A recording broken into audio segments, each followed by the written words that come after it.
ओम नमो भगवते वासुदेवाय। हरे कृष्णा।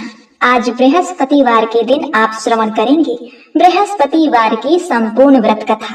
बृहस्पतिवार व्रत को करने से बृहस्पति देवता प्रसन्न होते हैं, भक्तों की समस्त इच्छाएं पूर्ण होती हैं, धन विद्या पुत्र तथा मनोवांछित फल की प्राप्ति होती है, परिवार में सुख तथा शांति रहती है। इसीलिए यह व्रत सर्वश्रेष्ठ और अति फलदायक है।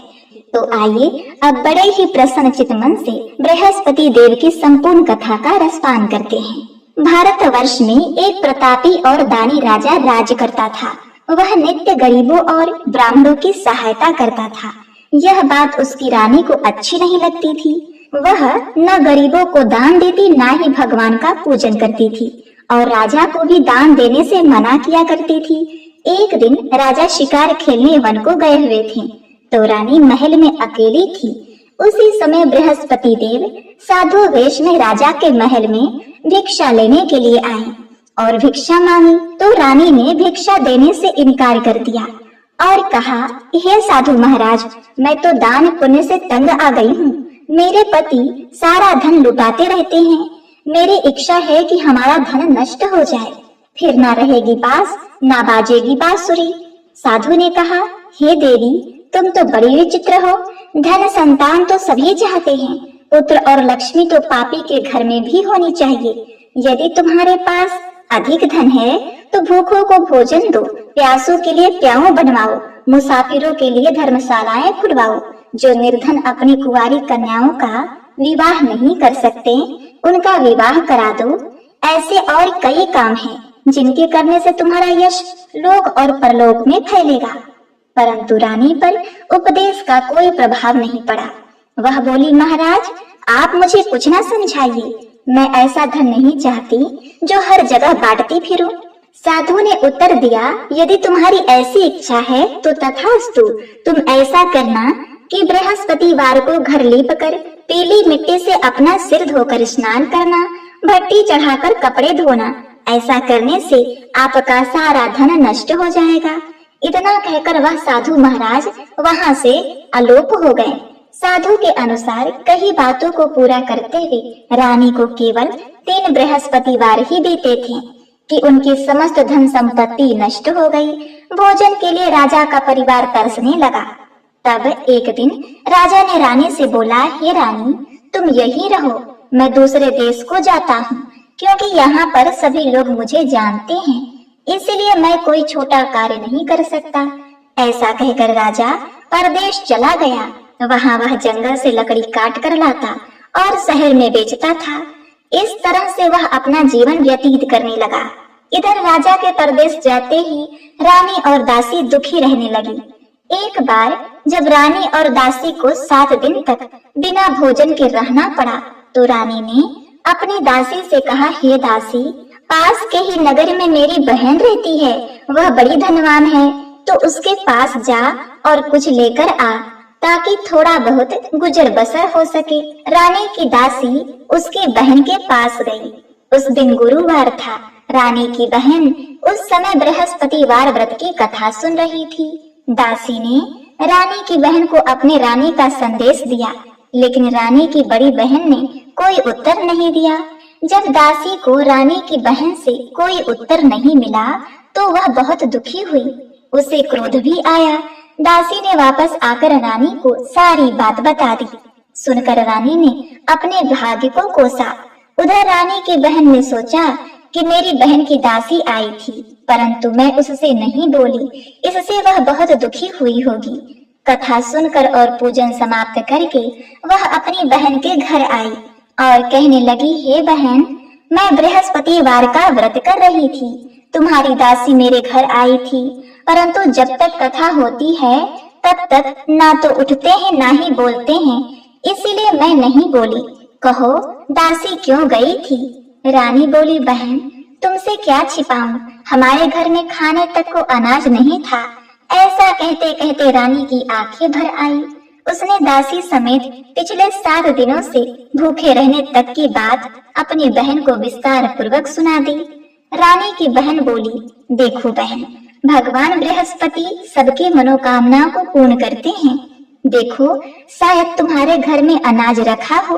पहले तो रानी को विश्वास नहीं हुआ, पर बहन के आग्रह करने पर उसने अपनी दासी को अंदर भेजा तो उसे सचमुच अनाज से भरा एक घड़ा मिला। यह देखकर दासी को बड़ी हैरानी हुई। दासी रानी से कहने लगी, हे रानी, जब हमको भोजन नहीं मिलता तो हम व्रत ही तो करते हैं, इसीलिए क्यों ना इनसे व्रत और कथा की विधि पूछ ली जाए ताकि हम भी व्रत कर सकें। तब रानी ने अपनी बहन से बृहस्पतिवार व्रत के बारे में पूछा। उसकी बहन ने बताया, बृहस्पतिवार के व्रत में चने की दाल और मुनक्का से भगवान विष्णु का केले के जड़ में पूजन करें तथा दीपक जलाएं, व्रत कथा सुने और पीला भोजन ही करें। इससे बृहस्पति देव प्रसन्न होते हैं। और व्रत और पूजन विधि बताकर रानी की बहन अपने घर लौट गई। 7 दिन के बाद जब गुरुवार आया तो रानी और दासी ने व्रत रखा। घुड़साल में जाकर चना और गुड़ लेकर आई।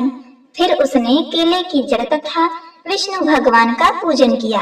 अब पीला भोजन कहाँ से आए, इस बात को लेकर दोनों बहुत दुखी थीं, क्योंकि उन्होंने व्रत रखा था, इसीलिए बृहस्पति देव उनसे प्रसन्न थे। इसीलिए वे एक साधारण व्यक्ति का रूप धारण करके 2 थालों में सुंदर पीला भोजन दासी को दे गए। भोजन पाकर दासी बहुत प्रसन्न हुई और फिर रानी के साथ मिलकर भोजन ग्रहण किया। उसके बाद वे सभी गुरुवार को व्रत और पूजन करने लगी। बृहस्पति भगवान की कृपा से उनके पास फिर से धन संपत्ति आ गई, परंतु रानी फिर से पहले की तरह आलस्य करने लगी। तब दासी बोली, देखो रानी, तुम पहले भी इसी प्रकार आलस्य करती थी, तुम्हें धन रखने में कष्ट होता था, इस कारण सभी धन नष्ट हो गया, और अब जब भगवान बृहस्पति की कृपा से धन मिला है तो तुम्हें फिर से आलस्य होता है। रानी को समझाते हुए दासी कहती है कि बड़ी मुसीबतों के बाद हमने यह धन पाया है, इसीलिए हमें दान पुण्य करना चाहिए, भूखे मनुष्यों को भोजन कराना चाहिए और धन को शुभ कार्यों में खर्च करना चाहिए, जिससे हमारे कुल का यश बढ़ेगा, स्वर्ग की प्राप्ति होगी, पितृ प्रसन्न होंगे। दासी की बात मानकर रानी अपना धन शुभ कार्यों में खर्च करने लगी, जिससे पूरे नगर में उसका यश फैलने लगा। उधर एक दिन राजा दुखी होकर जंगल में एक पेड़ के नीचे आसन जमाकर बैठ गया।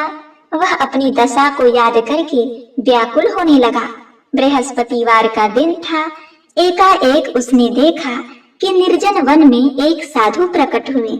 वह साधु वेश में स्वयं बृहस्पति देवता थे। लकड़हारे के सामने आकर बोले, हे लकड़हारे, इस सुनसान जंगल में तू इतना चिंता मग्न क्यों बैठा है? लकड़हारे ने दोनों हाथ जोड़कर प्रणाम किया और उत्तर दिया, महात्मा जी, आप सब कुछ जानते हैं, मैं क्या कहूँ? यह कहकर रोने लगा और साधु को अपनी आत्मकथा सुनाई। महात्मा जी ने कहा, तुम्हारे स्त्री ने बृहस्पतिवार के दिन बृहस्पति भगवान का निरादर किया है, जिसके कारण रुष्ट होकर उन्होंने तुम्हारी यह दशा कर दी। अब तुम चिंता दूर करके मेरे कहने पर चलो तो तुम्हारे सब कष्ट दूर हो जाएंगे और भगवान पहले से भी अधिक संपत्ति देंगे।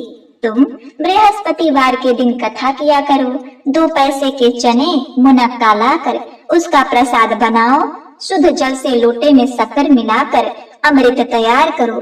कथा के पश्चात अपने सारे परिवार और सुनने वाले प्रेमियों में अमृत प्रसाद को बांटकर खुद भी ग्रहण करो। ऐसा करने से भगवान तुम्हारी सब मनोकामनाएं पूरी करेंगे। साधु के ऐसे वचन सुनकर लकड़हारा बोला, हे प्रभु, मुझे लकड़ी बेचकर इतना पैसा नहीं मिलता जिससे भोजन के उपरांत कुछ बचा सकूं। मैंने रात्रि में अपनी स्त्री को व्याकुल देखा है, मेरे पास कुछ भी नहीं जिससे मैं उसकी खबर मान सकूं, और फिर मैं बृहस्पति देव की क्या कहानी सुनूं, मुझे तो कुछ भी मालूम नहीं है। साधु ने कहा, हे लकड़हारे, तुम किसी बात की चिंता मत करो। बृहस्पतिवार के दिन तुम रोजाना की तरह लकड़ियां लेकर शहर जाओ, तुमको रोज से 2 गुना धन प्राप्त होगा, जिससे तुम भली भांति भोजन कर लोगे और बृहस्पति देव की पूजा का सामान भी आ जाएगा। बृहस्पति देव की कथा इस प्रकार से है, सुनो। प्राचीन काल में एक ब्राह्मण रहता था। वह बहुत निर्धन था।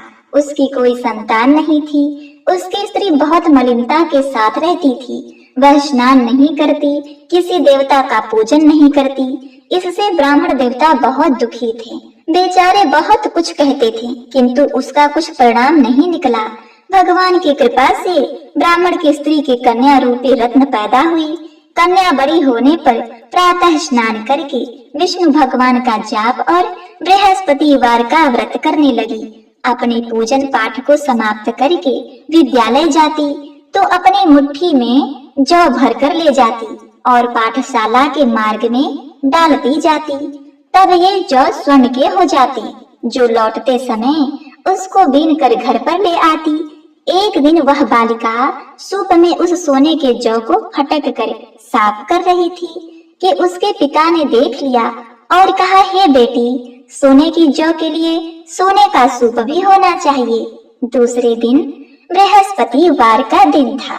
इस कन्या ने व्रत रखा और बृहस्पति देव से प्रार्थना करके कहा, हे बृहस्पति देव, मैंने आपकी पूजा सच्चे मन से की है, तो मेरे लिए सोने का सूप दे दो। बृहस्पति देव ने उसकी प्रार्थना स्वीकार कर ली। रोजाना की तरह वह कन्या जौ फैलाती हुई जाने लगी। जब लौटकर जौ बीन रही थी तो बृहस्पति देव की कृपा से सोने का सूप मिला, जिसे वह घर ले आई और उसमें जौ साफ करने लगी। परंतु उसकी माँ का वही ढंग रहा। एक दिन की बात है कि वह कन्या सोने के सूप में जौ साफ कर रही थी। उस समय उस नगर का राजपुत्र वहां से होकर निकला। इस कन्या के रूप और कार्य को देखकर मोहित हो गया और अपने घर आकर भोजन और जल त्याग कर उदास होकर लेट गया। राजा को इस बात का पता लगा तो अपने प्रधानमंत्री के साथ उसके पास गए और बोले, हे बेटा, तुम्हें किस बात का कष्ट है? किसी ने तुम्हारा अपमान किया है अथवा और कोई कारण हो सो कहो, मैं वही कार्य करूंगा जिससे तुम्हें प्रसन्नता हो। अपने पिता की राजकुमार ने बातें सुनी तो वह बोला, मुझे आपकी कृपा से किसी बात का दुख नहीं है। किसी ने मेरा अपमान नहीं किया, परंतु मैं उस लड़की से विवाह करना चाहता हूँ जो सोने के सूप में जौ साफ कर रही थी। यह सुनकर राजा आश्चर्य में पड़ गया और बोला, हे बेटा, इस तरह की कन्या का पता तुम ही लगाओ, मैं उसके साथ तेरा विवाह अवश्य ही करवा दूंगा। राजकुमार ने उस लड़की के घर का पता लगाया। तब मंत्री उस लड़की के घर गए और ब्राह्मण देवता को सभी हाल बताया। ब्राह्मण देवता राजकुमार के साथ अपनी कन्या का विवाह करने के लिए तैयार हो गए तथा विधि विधान के अनुसार ब्राह्मण की कन्या का विवाह राजकुमार के साथ हो गया। कन्या के घर से जाते ही पहले की भांति उस ब्राह्मण देवता के घर में गरीबी का निवास हो गया। अब भोजन के लिए भी अन्न बड़ी मुश्किल से मिलता था। एक दिन दुखी होकर ब्राह्मण देवता अपनी पुत्री के पास गए। बेटी ने पिता की दुखी अवस्था को देखा और अपनी माँ का हाल पूछा। तब ब्राह्मण ने भी सभी हाल कहा। कन्या ने बहुत सा धन देकर अपने पिता को विदा कर दिया। इस तरह ब्राह्मण का कुछ समय सुखपूर्वक व्यतीत हुआ। कुछ दिन के बाद फिर वही हाल हो गया। ब्राह्मण फिर अपनी कन्या के यहाँ गया और सारा हाल कहा। तो कन्या बोली, पिताजी, आप माताजी को यहाँ लेकर आओ, मैं उन्हें जिससे उनकी गरीबी दूर हो जाएगी। वह ब्राह्मण देवता अपनी स्त्री को साथ लेकर पहुँची तो अपनी माँ को समझाने लगी कि हे माँ, तुम प्रातः काल प्रथम स्नान आदि करके विष्णु भगवान का पूजन करो, सब दरिद्रता दूर हो जाएगी। परंतु उसकी माँ ने एक भी बात नहीं मानी। प्रातः काल उठकर अपनी पुत्री के बच्चों की जूठन को खा लिया। उसने एक रात को एक कोठरी से सारा सामान निकाल दिया और अपनी माँ को उसमें बंद कर दिया। प्रातः उसमें से उसे निकाला तो स्नान आदि करा के पूजा पाठ करवाया तो उसकी माँ की बुद्धि ठीक हो गई। इसके बाद वह नियम से पूजा पाठ करती और प्रत्येक बृहस्पतिवार को व्रत करने लगी। इस व्रत के प्रभाव से उसकी माता और पिता बहुत ही धनवान और पुत्रवान हो गए और बृहस्पति देवता के प्रभाव से इस लोक के सुख को भोग कर अंत में स्वर्ग लोक को प्राप्त हुए। इस तरह कहानी कहकर साधु देवता वहां से अंतर ध्यान हो गए। धीरे धीरे समय व्यतीत होने पर फिर वही बृहस्पतिवार का दिन आया। लकड़हारा जंगल से लकड़ी काट कर किसी नगर में बेचने गया। उसे उस दिन और दिन से अधिक पैसा मिला। राजा ने चना गुड़ आदि लाकर गुरुवार का व्रत किया। उस दिन से उसके सभी क्लेश दूर हो गए। परंतु जब दोबारा गुरुवार का दिन आया तो बृहस्पतिवार का व्रत करना भूल गया।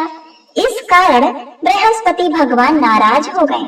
उस दिन उस नगर के राजा ने विशाल यज्ञ का आयोजन किया था तथा शहर में यह घोषणा करवाया था कि कोई भी मनुष्य अपने घर में भोजन न बनाए, न आग जलाए।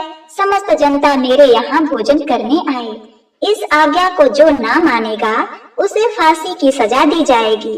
इस तरह घोषणा संपूर्ण नगर में करवा दी गई।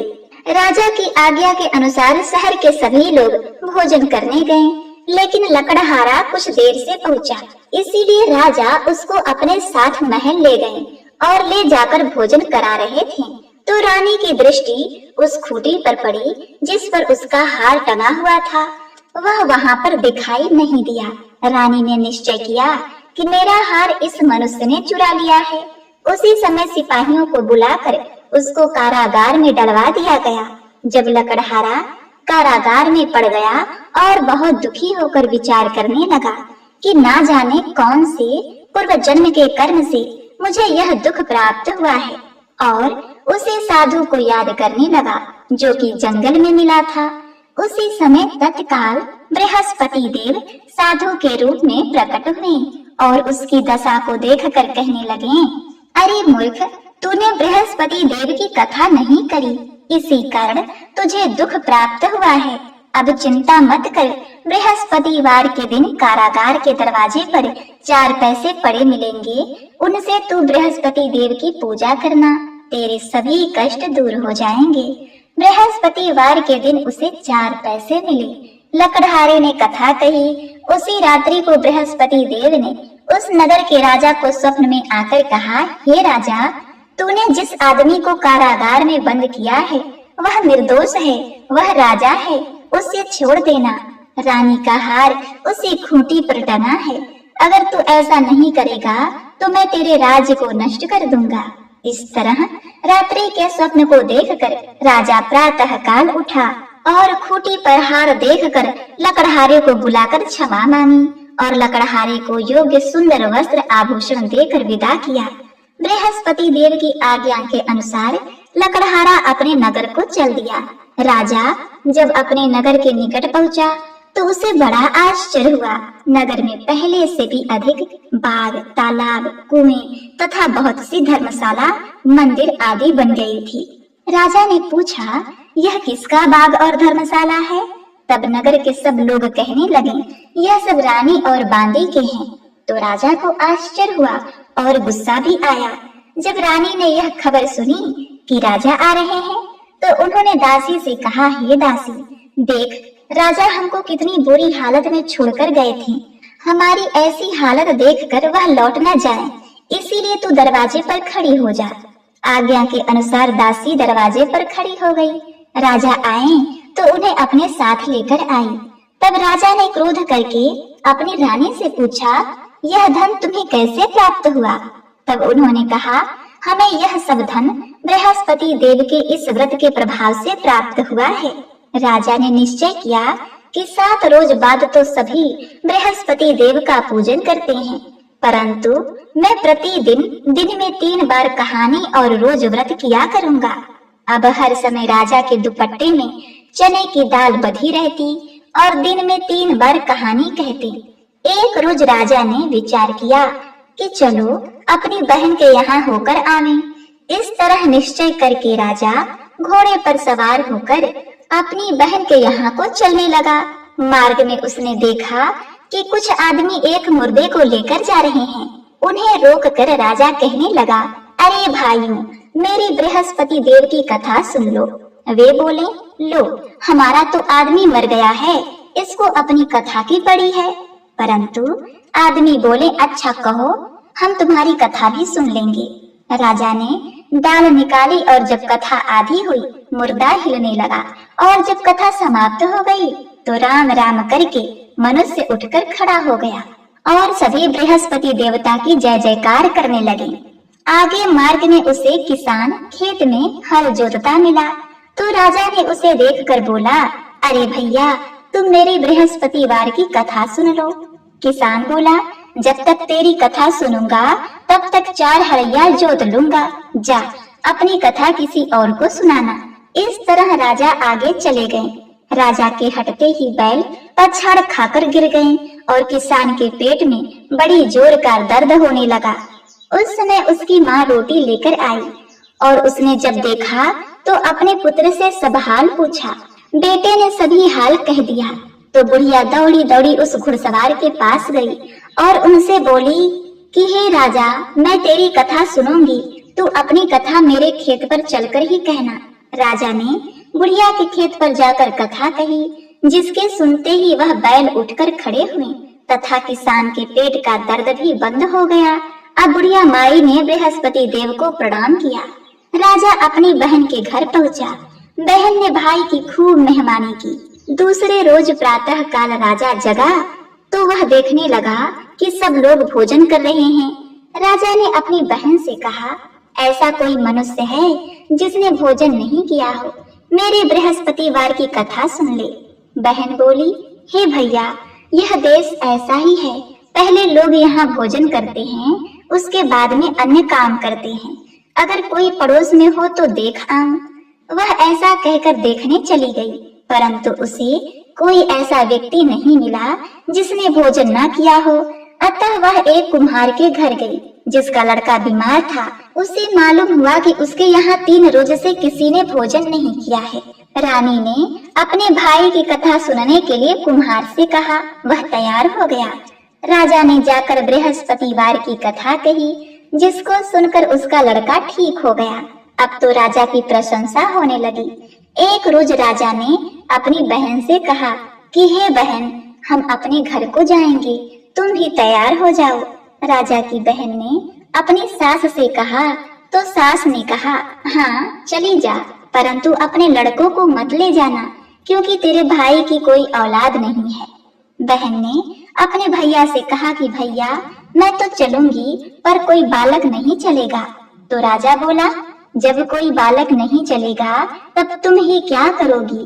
बड़े दुखी मन से राजा अपने नगर को लौट आया। राजा ने अपनी रानी से कहा, हम निर्वंशी हैं, हमारा मुख देखने का धर्म नहीं है और कुछ भोजन आदि नहीं किया। रानी बोली, हे प्रभु, बृहस्पति देव ने हमें सब कुछ दिया है, वह हमें औलाद अवश्य देंगे। उसी रात को बृहस्पति देव ने राजा से स्वप्न में कहा, हे राजा, उठो, सभी सोच त्याग दो, तेरी रानी गर्भ से है। राजा को यह बात सुनकर बड़ी खुशी हुई। 9वें महीने में उसके गर्भ से एक सुंदर पुत्र पैदा हुआ। तब राजा बोला, हे रानी, स्त्री बिना भोजन के रह सकती है और बिना कहे नहीं रह सकती। जब मेरी बहन आएगी तुम उससे कुछ मत कहना। रानी ने सुनकर हाँ कर दिया। जब राजा की बहन ने यह शुभ समाचार सुना तो वह बहुत खुश हुई और बधाई लेकर अपने भाई के यहाँ आई। तब रानी ने कहा, घोड़ा चढ़कर तो नहीं आई, गधा चढ़कर आई है। राजा की बहन बोली, भाभी, मैं इस प्रकार ना कहती तो तुम्हें औलाद कैसे मिलती। बृहस्पति देव ऐसे ही हैं, जैसे जिसके मन में कामनाएं हैं सभी को पूर्ण करते हैं। जो सद्भावना पूर्वक बृहस्पतिवार का व्रत करता है एवं कथा पढ़ता है और दूसरों को सुनाता है, बृहस्पति देव उसकी सभी मनोकामनाएं पूर्ण करते हैं। प्रिय भक्तों, अब आइए श्रवण करते हैं भगवान बृहस्पति देव जी की आरती। ओम जय बृहस्पति देवा प्रभु, ओम जय बृहस्पति देवा, छिन्न छिन्न भोग लगाऊं कदली फल मेवा। ओम जय बृहस्पति देवा, तुम पूरण परमात्मा, तुम अंतर्यामी, जगत पिता जगदीश्वर, तुम सबके स्वामी। ओम जय बृहस्पति देवा। चरणामृत निज निर्मल सब पातक हरता, सकल मनोरथ दायक कृपा करो भरता।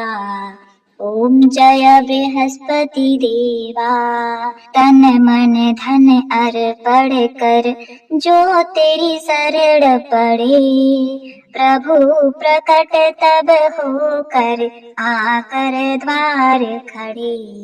जय बृहस्पति देवा, दीन दयाल दयानिधि भक्तन हितकारी, पाप दोष सब हरता भव बंधन हारी।